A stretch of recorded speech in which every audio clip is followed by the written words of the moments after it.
ನನ್ನ ವಿಡಿಯೋ ನೋಡ್ತಿರೋ ಎಲ್ಲ ಕರ್ನಾಟಕ ಜನತೆಗೂ ವೆಲ್ಕಮ್ ಟು ಮೈ ಚಾನಲ್. ವ್ಲಾಗ್ನ ಫುಲ್ಲಾಗಿ ನೋಡಿ ಸಪೋರ್ಟ್ ಮಾಡಿ. ನಮಸ್ಕಾರ ಎಲ್ರಿಗೂ. ಇದು ಸ್ಯಾಟರ್ಡೆ ವ್ಲಾಗ್ ಆಗಿರುತ್ತೆ. ಸೊ ಸ್ಯಾಟರ್ಡೆ 12 ಗಂಟೆ ಆಯಿತು. ಇವತ್ತೇನಂದರೆ ಮಕ್ಕಳದು ರಿಸಲ್ಟ್ ಇದೆ. ಸೊ ಅದಕ್ಕೋಸ್ಕರ ಇಬ್ಬರಿಗೂ ಗಗನ್ ಮಿಥುನ್ ಇಬ್ಬರಿಗೂ ಇವತ್ತು ರಿಸಲ್ಟ್ ಇದೆ. ಸೊ ಅದಕ್ಕೆ ಹೋಗ್ತಿದ್ದೀವಿ. ಸೊ ಫುಲ್ ವ್ಲಾಗ್ನ ನೋಡಿ ಸಪೋರ್ಟ್ ಮಾಡಿ. ಆ್ಯಂಡ್ ನಾವಿವಾಗ ಸ್ಕೂಲ್ಗೆ ಹೊರಟಿದ್ದೀವಿ. ಸೊ ಆಗಲೇ ಹೇಳಿದಾಗೆ ಮಕ್ಕಳನ್ನ ಸ್ಕೂಲಿಗೆ ಸ್ಟಾರ್ಟ್ ಮಾಡ್ತಿದ್ದೀವಿ 2 ವೀಲರಿಂದನೇ. ಸೊ ನನ್ನ ಮಕ್ಕಳ ಸ್ಕೂಲ್ನ ನಾನು ಇಲ್ಲೇನು ರಿವೀಲ್ ಮಾಡ್ತಿಲ್ಲ. ಸೊ ಇವನು ನನ್ನ ಮಗ ಆಲ್ಮೋಸ್ಟ್ 1 ವೀಕ್ ಆಯಿತು ಸ್ಕೂಲ್ ಸಮ್ಮರ್ ಹಾಲಿಡೇ ಸ್ಟಾರ್ಟ್ ಆಗಿ. ಅವ್ರ ಟೀಚರ್ನ ಮೀಟ್ ಮಾಡೋ ಒಂದು ಕುತೂಹಲ ನೋಡಿ ಹೇಗಿದ್ದಾನೆ ಅಂತ. ಸೊ ಟೀಚರ್ ಕೂಡ ತುಂಬ ಚೆನ್ನಾಗಿರೋ ಫೀಡ್ಬ್ಯಾಕ್ಸ್ ಕೊಟ್ಟರು ಮಗನ ಬಗ್ಗೆ ಮತ್ತು ಅವನ ಇಂಪ್ರೂವ್ಮೆಂಟ್ಸ್ ಬಗ್ಗೆ.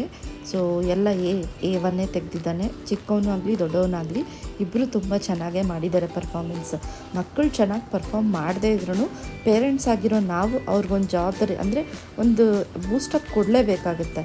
ಸೊ ನಮ್ಮ ಗಗನ್ ಜಾಯ್ನ್ ಆದಾಗ ಅವನಿಗೆ ಸ್ಟೇಟಿಂದ CBSE ಸಿಲೆಬಸ್ಗೆ ಹಾಕಿರೋದಕ್ಕೆ ತುಂಬ ಕಷ್ಟ ಆಯಿತು. ಆದ್ರೂ ಅವನು ಕಷ್ಟಪಟ್ಟು ಓದ್ದ. ಅದಾದಮೇಲೆ ಸ್ಕೂಲ್ ಯೂನಿಫಾರ್ಮ್ಸು ಸ್ಟಾರ್ಟ್ ಆಯಿತು ಅಂತ ಹೇಳಿದ್ರು. ಅಲ್ಲೂ ತೊಗೊಂಡು ನಾವು ಮಧ್ಯಾಹ್ನ ಲಂಚ್ಗೆ ಹಳ್ಳಿ ಸವಿಗೆ ಬಂದ್ವಿ. ನಾನು ಆಲ್ರೆಡಿ ನನ್ನ ಪ್ರೀವಿಯಸ್ ಬ್ಲಾಗಲ್ಲಿ ಹಳ್ಳಿ ಸವಿ ಬಗ್ಗೆ ಒಂದು ರೀಲ್ ಕೂಡ ಮಾಡಿದ್ದೀನಿ. ಸೊ ಇದು ಬಂದು ನಾಗರಬಾವಿಯಲ್ಲಿದೆ. ಸೊ ಟೋಟಲಿ ಒಲೆಯಲ್ಲಿ ಕುಕ್ ಮಾಡೋ ಒಂದು ಕಲ್ಚರು. ಸೊ ಇಲ್ಲಿ ನಾವು ನಿಮಗೆ ಯಾವಾಗೂ ಅಷ್ಟೇ ಬಿರಿಯಾನಿ ಬೈ 1 get 1 ಆಫರ್ ಇದ್ದೇ ಇರುತ್ತೆ.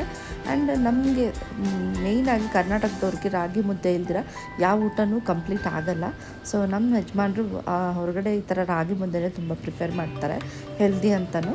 ಸೊ ನಾವು ಯಾವಾಗೂ ತೊಗೊಳ್ಳೋದಿಲ್ಲ, ಯಾವಾಗಾದರೂ ಒಂದು ವೆಕೇಷನ್ ಟೈಮಲ್ಲಿ ಈ ಥರ ತೊಗೊಳ್ತೀವಿ. ಸೊ ಸಮ್ಮರ್ ಆಗಿ ಒಂದು ಮಕ್ಕಳನ್ನು ಹೊರಗಡೆ ಕರ್ಕೊಂಡು ಹೋಗಿರಲಿಲ್ಲ, ಅದಕ್ಕಾಗಿ ನಾವು ಹೋಗಿದ್ದಾಯಿತು. ಸೊ ಇನ್ನು ಮನೆಗೆ ಬಂದು ನೈಟ್ ಏನು ಡಿನ್ನರ್ ಮಾಡಬೇಕಂತ ನಮ್ಮ ಹೆಂಗಸರಿಗೆ ಅದೇ ತಲೆನೋವು ಇರುತ್ತೆ. ಆಲ್ರೆಡಿ ಮಧ್ಯಾಹ್ನ ನಾನ್ ವೆಜ್ ತಿಂದಿರೋ ಕಾರಣ ಹಸ್ಬೆಂಡು ಇನ್ನು ಅನ್ನ ರಸಮ್ ಮಾಡಿಬಿಡು ಅಂತಂದರು. ಸೊ ಮನೇಲಿ ಸ್ವಲ್ಪ ಕ್ಯಾರೆಟ್ ಇದ್ದ ಕಾರಣ ಹಾಗೆ ಪಲ್ಯನೂ ಮಾಡಿಬಿಡು, ವೆಜಿಟೇಬಲ್ ಪಲ್ಯ ಅಂದರು. ಸೊ ಅದಕ್ಕೆ ಮಾಡೋಣ ಅಂತ ಇಟ್ಕೊಂಡ್ರೆ ನನ್ನ ಮಗ ದೊಡ್ಡ ಮಗ ಯಾವಾಗೂ ಅಷ್ಟೇ ಏನಾದರೂ ಒಂದು ವರ್ಕ್ ಮಾಡ್ತಿದ್ರೆ ಒಂದು ಹೆಲ್ಪ್ ಮಾಡೋ ಅವನಿಗೆ ಒಂದು ಮೆಚುರಿಟಿ ಬಂದಿದೆ ಅಂತಲೇ ಹೇಳ್ಬೋದು. ಸೊ ಗಂಡು ಮಕ್ಕಳಾಗಲಿ ಹೆಣ್ಮಕ್ಳಾಗಲಿ ನಾವು ಕಲಿಸ್ಬೇಕಾಗತ್ತೆ ಅಷ್ಟೇ. ಸೊ ಅದು ಅವ್ರ ಫ್ಯೂಚರಲ್ಲಿ ಅವರು ಅದನ್ನು ಮುಂದೆ ಮಾಡ್ಕೊಂಡು ಹೋಗ್ಬೋದು. ಅಂದರೆ ಅವ್ರಿಗೆ ಕಷ್ಟ ಆಗಲ್ಲ. ಜಪನೀಸಲ್ಲಿ ಅದನ್ನೇ ಹೇಳ್ತಾರೆ, ಜಪಾನೀಸಲ್ಲಿ ಮಕ್ಕಳಿಗೆ ಚಿಕ್ಕ ವಯಸ್ಸಿಂದನೇ ಎಲ್ಲ ಕಲಿಸ್ತಾರಂತೆ. ಸೊ ಅದೇ ಥರ ನಾನು ಅದು ತುಂಬ ವೀಡಿಯೋ ನೋಡಿ ನನ್ನ ಮಕ್ಕಳಿಗೆಲ್ಲ ವಿಷಯನೂ ಕಲಿಸೋಕ್ಕೆ ಸ್ಟಾರ್ಟ್ ಮಾಡಿದ್ದೀನಿ.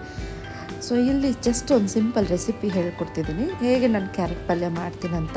ಸೊ ನಿಮಗೇನು 2 ನಿಮಿಷ ಮಾಡ್ಬೋದು ಅಂತ ಸುಳ್ಳು ಹೇಳಲ್ಲ. ಇದು ಆಲ್ಮೋಸ್ಟ್ ಒಂದು 10-15 ನಿಮಿಷ ಟೈಮ್ ತೊಗೊಳುತ್ತೆ. ಸೊ ನಾನಿಲ್ಲಿ ಎಣ್ಣೆಗೆ ಸಾಸಿವೆ ಮತ್ತು ಜೀರಿಗೆ ಏನಕ್ಕೆ ಯೂಸ್ ಮಾಡಬೇಕಂದ್ರೆ ಪ್ರತಿಯೊಂದು ಅಡುಗೆಗೂ ಜೀರಿಗೆ ಯೂಸ್ ಮಾಡಿದರೆ ಜೀರ್ಣಕ್ರಿಯೆನೂ ಆಗುತ್ತೆ. ನನ್ನ ಮನೆಯಲ್ಲಿ ಮಕ್ಕಳಿಬ್ಬರು ಇರೋದ್ರ ಕಾರಣ ಅವ್ರು ಯಾವ ಫುಡ್ಡಲ್ಲಾಗಲಿ ನಾನು ಜೀರಿಗೆನ ಆ್ಯಡ್ ಮಾಡ್ತೀನಿ. ಸೊ ನಿಮ್ಮ ಮನೇಲೂ ಹಾಗೆ ಇದ್ದರೆ ದಯವಿಟ್ಟು ಆ್ಯಡ್ ಮಾಡಿ, ಆವಾಗ ಅವ್ರಿಗೆ ಜೀರ್ಣಕ್ರಿಯೆ ತುಂಬ ಚೆನ್ನಾಗಾಗುತ್ತೆ. ಸೊ ಇನ್ನು ಕರಿಬೇವು ಹಾಕಿ ಸ್ವಲ್ಪ ಈರುಳ್ಳಿ ಹಚ್ಕೊಂಡೆ. ಸೊ ಕ್ಯಾರೆಟ್ ಪಲ್ಯಕ್ಕೆ ತುಂಬ ಈರುಳ್ಳಿ ಹಾಕಬಾರ್ದು, ಅವಾಗ ಬರೀ ಈರುಳ್ಳಿನೇ ಬಾಯಿಗೆ ಸಿಗುತ್ತೆ ಕ್ಯಾರೆಟ್ ಬದಲು. ಸೊ ಅದಾದಮೇಲೆ ನಾನು ಚೆನ್ನಾಗಿ ಅದನ್ನು ಫ್ರೈ ಮಾಡ್ಕೊಳ್ತಾ ಇದ್ದೀನಿ. ಸ್ವಲ್ಪ ಕಂದು ಬಣ್ಣ ಬರೋವರೆಗೂ ಮಾಡ್ಕೋಬೇಕಷ್ಟೇ, ತುಂಬ ಬ್ರೌನಿಷಾಗಿ ಬರೋ ಥರ ಅವಶ್ಯಕತೆ ಇಲ್ಲ. ಸೊ ಅದಾದಮೇಲೆ ನಾನು ಸ್ವಲ್ಪ ರುಚಿಗೆ ತಕ್ಕಷ್ಟು ಉಪ್ಪನ್ನು ಕೂಡ ಹಾಕ್ಕೊಳ್ತೀನಿ. ಉಪ್ಪನ್ನು ಅಷ್ಟೇ ಸಹ ಉಪ್ಪು ಯಾವಾಗಲೂ ಸ್ವಲ್ಪ ಕಡಿಮೆನೇ ಹಾಕ್ಕೋಬೇಕು. ಕಡಿಮೆ ಇದ್ದರೆ ಮತ್ತೆ ಹಾಕ್ಕೊಂಡು ನಾವು ತಿನ್ಬೋದು, ಆದರೆ ಜಾಸ್ತಿ ಆದರೆ ಹಾಕ್ಕೊಳ್ಳೋಕ್ಕಾಗಲ್ಲ. ಅದರಿಂದ ನಾನು ಏನೇ ಅಡುಗೆ ಮಾಡಿದ್ರೂ ಉಪ್ಪು ತುಂಬ ಕಡಿಮೆನೇ ಉಪಯೋಗಿಸ್ತೀನಿ. ಸೊ ಇಲ್ಲಿ ನಾನು ಫಸ್ಟ್ ಈರುಳ್ಳಿಗೆ ಹಾಕ್ಕೊಂಡು ಮಿಕ್ಸ್ ಮಾಡ್ಕೊಳ್ತಿದ್ದೀನಿ. ಸೊ ಇದೆಲ್ಲ ಆದಮೇಲೆ 1-2 ಸೆಕೆಂಡ್ ಆ ಥರ ಜಸ್ಟ್ 5 ಸೆಕೆಂಡ್ ಆ ಥರ ಕೈ ಆಡಿಸಿ ನಾವು ತುರ್ಚ್ಕೊಂಡಿರೋವಂಥ ಕ್ಯಾರೆಟ್ನ ಹಾಕೋಬೋದು. ಕ್ಯಾರೆಟ್ನ ದೊಡ್ಡ ಇದರಲ್ಲಿ ತುರ್ಚ್ಕೊಳ್ಳಿ, ಸಣ್ಣ ಇದರಲ್ಲಿ ತುರ್ಚ್ಕೊಳ್ಳೋಕೆ ಹೋದರೆ ನಿಮಗೆ ಬಾಯಿ ಕೂಡ ಸಿಗೋಲ್ಲ, ಅಷ್ಟು ಬೇಗ ಬೆಂದೋಗ್ಬಿಡುತ್ತೆ. ಸೊ ನನ್ನ ಮಗ ತುರ್ಜಿರೋ ಕ್ಯಾರೆಟ್ನ ನೀವು ನೋಡ್ಬೋದು. ಸೊ ನನಗಂತೂ ತುಂಬ ಹ್ಯಾಪಿ ಫೀಲ್ ಅನಿಸುತ್ತೆ ನನ್ನ ಮಗು ಈ ಥರ ನನಗೆ ಹೆಲ್ಪ್ ಮಾಡೋದ್ರಿಂದ. ಯಾಕಂದರೆ ಗಂಡು ಮಕ್ಕಳಿರೋ ಮನೇಲಿ ನಾವು ಹೆಂಗಸರು ಅದೇ ಒಂದು ಬಾಧೆ ಪಡೋದು. ಆ ವಿಷಯದಲ್ಲಿ ನನಗೆ ಏನೂ ತೊಂದರೆ ಇಲ್ಲ. ನನ್ನ ಮನೇಲಿ ನನ್ನ ಹಸ್ಬೆಂಡು ಸಹ ನನ್ನ ಮಕ್ಕಳು ಸಹ ನನಗೆ ಹೆಲ್ಪ್ ಮಾಡ್ತಾರೆ. ಅದೊಂದು ನನಗೆ ತುಂಬ ಒಂದು ಬೂಸ್ಟಪ್ ಕೊಡುತ್ತೆ ಕೆಲಸ ಮಾಡೋದಕ್ಕೆ ಅಂತಲೇ ಹೇಳ್ಬೋದು. ಸೊ ಇನ್ನು ನಾನು ಕ್ಯಾರೆಟ್ ಪಲ್ಯನ ಫುಲ್ಲು ಕ್ಲೀನಾಗಿ ಎಲ್ಲ ತಿರುಗಿಸ್ಕೊಳ್ತಾ ಇದ್ದೀನಿ, ಎಲ್ಲ ಕ್ಲೀನಾಗಿ ಮಿಕ್ಸ್ ಮಾಡಿಕೊಂಡು ಒಂದು ಸ್ವಲ್ಪ ಹೊತ್ತು ಹಾಗೆ ಕೈ ಆಡಿಸ್ತಾ ಇರ್ತೀನಿ. ಅದಾದಮೇಲೆ ನಾನು ಸ್ವಲ್ಪ ಹೊತ್ತು ಮುಚ್ಚಿಟ್ಬಿಡ್ತೀನಿ. ಸೊ ನಮ್ಮ ಕ್ಯಾರೆಟ್ ಕಲರ್ ಕೂಡ ಚೇಂಜ್ ಆಗುತ್ತೆ, ನೋಡ್ಬೋದು ನೀವು. ಸೊ ಈ ಥರ ಜಸ್ಟ್ ಸಿಂಪಲ್ಲಾಗಿ ಕ್ಯಾರೆಟ್ ಪಲ್ಯನ ಮಾಡ್ಕೋಬೋದು ಅಷ್ಟೇ.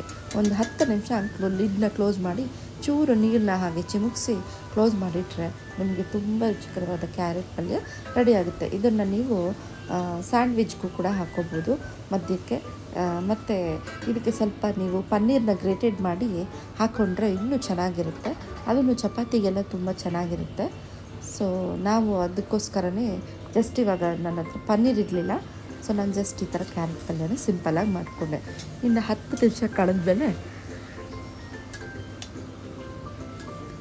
ಸೊ 10 ನಿಮಿಷ ಕಳೀತು. ಕ್ಯಾರೆಟ್ ಪಲ್ಯ ಹೇಗಿದೆ ಅಂತ ನೋಡ್ಬೋದು. ಕಲರ್ ಕೂಡ ಸ್ವಲ್ಪ ಚೇಂಜ್ ಆಗಿದೆ, ಸೊ ಬೆಂದಿದೆ ಅಂತ. ಸೊ ಈ ಥರ ನೀವು ಕೂಡ ಸಿಂಪಲ್ಲಾಗಿ ವೆಜಿಟೇಬಲ್ ಪಲ್ಯನ ಮಾಡಿಕೊಂಡು ಎಂಜಾಯ್ ಮಾಡಿ. ಹೊರಗಡೆ ಆಲ್ಮೋಸ್ಟ್ ಅವಾಯ್ಡ್ ಮಾಡಿ, ಸ್ಟ್ರೀಟ್ ಫುಡ್ಸ್ ಎಲ್ಲ ಅವಾಯ್ಡ್ ಮಾಡಿ ಅಂತಲೇ ಹೇಳ್ತೀನಿ. ಸೊ ಅದೆಲ್ಲ ಆದಮೇಲೆ ಇನ್ನು ಹಸ್ಬೆಂಡ್ ನಮಗೆ ಸರ್ಪ್ರೈಸ್ ಕೊಟ್ಬಿಟ್ರು.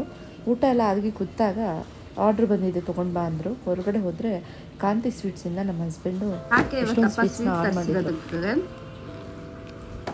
ಎಷ್ಟೊಂದು ಸ್ವೀಟ್ನ ಆರ್ಡರ್ ಮಾಡಿದ್ರು. ಸೊ ನೋಡಿದ್ರೆ ಯಾಕೆ ಅಂತ ನೀನು ಇವತ್ತು 94% ತೆಗ್ದಿದ್ಯಾ, ಅದಕ್ಕೆ ಅಪ್ಪ ಸ್ವೀಟ್ಸ್ ಆರ್ಡರ್ ಮಾಡಿರೋದು. Are you happy? ಅದರಲ್ಲೂ ನನ್ನ ದೊಡ್ಡ ಮಗನಿಗೆ ಊಟ ಸ್ವಲ್ಪ ತುಂಬಾ ಇಂಟ್ರೆಸ್ಟ್ ಜಾಸ್ತಿ. ಅವನೆಲ್ಲ ಫುಡ್ನು ತುಂಬ ಇಷ್ಟಪಟ್ಟುನೇ ತಿಂತಾನೆ. ಸೊ ಅವನಿಗೂ ಕ್ಯೂರಿಯಾಸಿಟಿ. ಸೊ ಇದರಲ್ಲಿ ಅವನಿಗೆ ಫೇವ್ರೇಟ್ ಆಗಿರೋ ಚಂಪಾಕಲಿನ ಆರ್ಡ್ರ್ ಮಾಡಿದರು. ಅವನಂತೂ ತುಂಬ ಹ್ಯಾಪಿಯಾಗಿದ್ದ. ಮಕ್ಕಳಿಗೆ ನಾವು ಕಾಸ್ಟ್ಲಿ ಗಿಫ್ಟ್ಸು ಕಾಸ್ಟ್ಲಿದೆಲ್ಲ ಕೊಡಿಸೋ ಬದಲು ಈ ಥರ ಒಂದು ಚಿಕ್ಕ ಪುಟ್ಟ ಹ್ಯಾಪಿನೆಸ್ ಕೊಟ್ಟರೆ ಅವ್ರು ತುಂಬ ಹ್ಯಾಪಿಯಾಗಿ ಆ ಚಿಕ್ಕ ಒಂದು ವಿಷಯದಲ್ಲಿ ತುಂಬ ಹ್ಯಾಪಿಯಾಗಿ ಫೀಲ್ ಆಗ್ತಾರೆ ಅಂತಲೇ ಹೇಳ್ಬೋದು. ಸೊ ಅದನ್ನು ನಾವು ಫಾಲೋ ಮಾಡ್ತೀವಿ.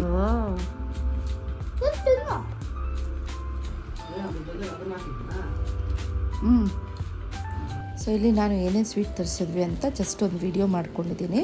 ಕಾಂತಿ ಸ್ವೀಟ್ಸಲ್ಲಿ ತುಂಬ ಹೈಜೀನಿಕ್ಕಾಗೇ ಇರುತ್ತೆ. ಸೊ ನಾವು ತುಂಬ ವರ್ಷಗಳಿಂದ ಕಾಂತಿ ಸ್ವೀಟ್ಸ್ನ ಯೂಸ್ ಮಾಡ್ತಿದ್ದೀವಿ. ಸೊ ತುಂಬ ಚೆನ್ನಾಗಿದೆ, ನೀವು ಟ್ರೈ ಮಾಡಿ.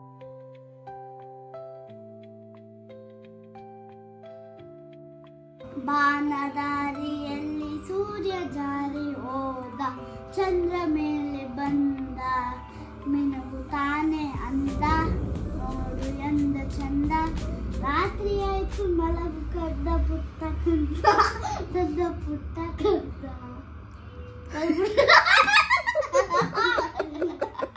ಸೊ ಈ ಥರ ನಮ್ಮ ಒಂದು ಸ್ಯಾಟರ್ಡೇ ಕಂಪ್ಲೀಟ್ ಆಯಿತು. ತುಂಬ ಹ್ಯಾಪಿ ಎಂಡಿಂಗ್ ಅಂತಲೇ ಹೇಳ್ಬೋದು. ಇನ್ನು ನಮ್ಮ ಅಪ್ಪು ಸರ್ ಬರ್ತ್ಡೇ ಮಂತ್ ಕೂಡ ಆಗಿರೋ ಕಾರಣ ಜಸ್ಟ್ ಈ ಸಾಂಗ್ನ ಅವ್ರಿಗೆ ಡೆಡಿಕೇಟ್ ಮಾಡೋಕ್ಕೆ ಇಷ್ಟಪಡ್ತೀನಿ. ಸೊ ಈ ಥರ ನಮ್ಮ ಒಂದು ವೀಕೆಂಡ್ ಎಂಜಾಯ್ ಮಾಡಿದ್ವಿ. ನಿಮಗೇನಾದರೂ ಈ ವಿಡಿಯೋ ಇಷ್ಟ ಆದಲ್ಲಿ ಒಂದು ಲೈಕ್ ಮಾಡಿ, ನನ್ನ ಚಾನಲ್ನ ಸಬ್ಸ್ಕ್ರೈಬ್ ಮಾಡಿದ್ರೆ ಹೊಸ ವಿಡಿಯೋ ಬಂದರೆ ನಿಮಗೆ ನೋಟಿಫಿಕೇಷನ್ ಬರುತ್ತೆ. ತುಂಬ ಧನ್ಯವಾದಗಳು.